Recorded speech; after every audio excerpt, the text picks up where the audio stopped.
One कैसे हो आप लोग। सो एसबीआई ने for their retired banking officials, उनके और दूसरे बैंक्स के भी, उनके लिए कॉन्ट्रैक्ट बेसिस पे नई एडवर्टाइजमेंट आउट की है। इसमें सबसे पहले देखिए इन्होंने कुछ टर्म्स एंड कंडीशंस लिखी हैं कि ये चीज़ें आप ज़रूर पढ़ लीजिएगा बिफोर यू अप्लाई। और इसके बाद उन्होंने जो पोस्ट है उनकी डिटेल्स दी हैं और कौन कौन से लोग एलिजिबल हैं इस चीज़ के बारे में बताया है। तो उन्होंने पहले बताया कि दो तरह की पोस्ट है, एक है एफएलसी काउंसलर्स और एफएलसी डायरेक्टर्स।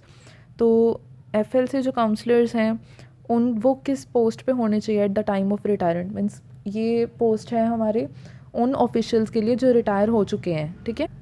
सो वो ऑफिशियल्स जो क्लरिकल कैडर में या ऑफिसर्स के स्केल पे स्केल 1 या फिर एसबीआई के ई एबीसीज अदर पीएसबीज या आरआरबीज के मतलब स्केल 1 या उसके ऊपर रिटायर हुए हैं, वो एफएलसी काउंसलर्स के रूप में अप्लाई कर सकते हैं। उसी तरह जो ऑफिसर्स स्केल 3 और स्केल 4 पे रिटायर हुए हैं एसबीआई में या अदर पीएसबीज में आरआरबीज में, वो एफएलसी डायरेक्टर्स के रूप में अप्लाई कर सकते हैं, ठीक है। इन्होंने दो तरह की वैकेंसीज़ बताई हैं कि रेगुलर भी हैं, बैकलॉग भी हैं। वैकेंसीज़ में रिजर्वेशन का सिस्टम भी बताया कि किस तरह के पोस्ट किन किन लोगों के लिए कैसे रिज़र्व की गई है। उसके बाद इन्होंने एज का क्राइटेरिया बताया कि मिनिमम 60 ईयर्स है और मैक्सिमम 63 ईयर्स है। प्लेस ऑफ पोस्टिंग बताया है कि सर्कल सेंट्रल वाइज जो वैकेंसीज़ की डिटेल है वो एनेक्चर 1 और 2 में उन्होंने दिया है कि कहाँ कहाँ पोस्टिंग हो सकती है आपकी।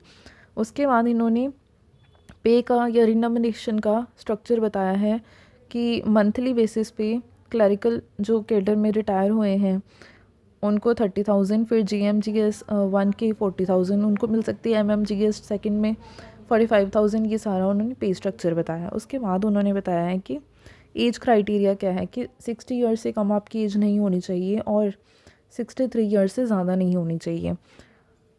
आगे इन्होंने डेट भी बता दी है कि इस डेट से आप पहले बोर्न नहीं होने चाहिए, इस डेट से आप बाद में बोर्न नहीं होने चाहिए। तो पढ़ लीजिएगा आप। रिपोर्टिंग अथॉरिटीज़ तो एफएलसी डायरेक्टर्स किनको रिपोर्ट करेंगे, एफएलसी डायरेक्टर्स को रिपोर्ट करेंगे एफएलसी काउंसलर्स, और एजीएम लीड बैंकिंग के जो हैं उनका भी उन्होंने रिपोर्टिंग अथॉरिटी बताया है।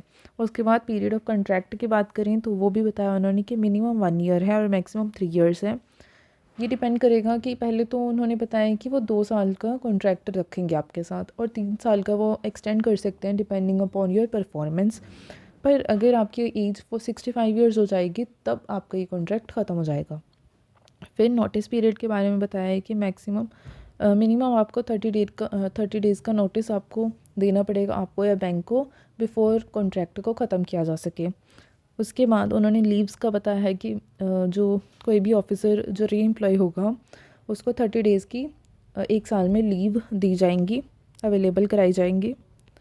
उसके बाद जाके उन्होंने एजुकेशनल क्वालिफ़िकेशन या स्पेसिफिक स्किल्स जो रिक्वायर्ड है उनके बारे में डिटेल में बताया है।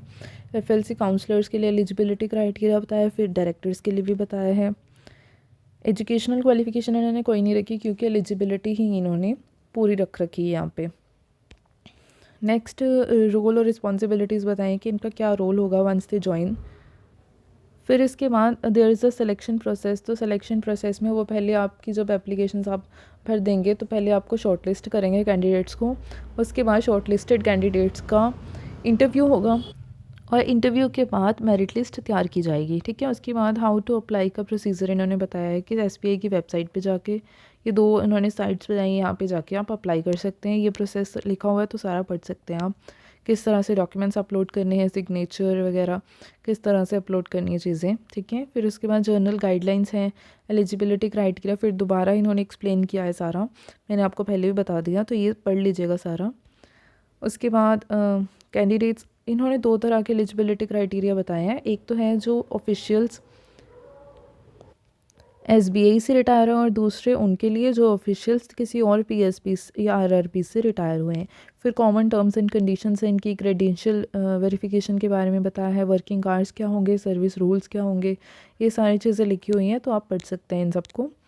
उसके बाद जनरल इन्फॉर्मेशन दी है इन्होंने, वो भी आप पढ़ लीजिएगा। तो ये है इनका जो डिटेल्ड नोटिफिकेशन। फिर इसके बाद एनेक्चर 1 है जिसमें इन्होंने सर्कल वाइज वैकेंसीज़ बताई हैं कि किस किस लोकेशन पे कितनी कितनी वैकेंसीज़ हैं, और एनेक्चर 2 है। फिर उसके बाद सेंट्रल वाइज वैकेंसीज़ बताई हैं एफएलसी काउंसलर्स और डायरेक्टर्स की, वो भी आप पढ़ सकते हैं, ठीक है। तो ये थी detail notification for re-employment of retired banking officials of SBI and other PSBs. Thank you so much.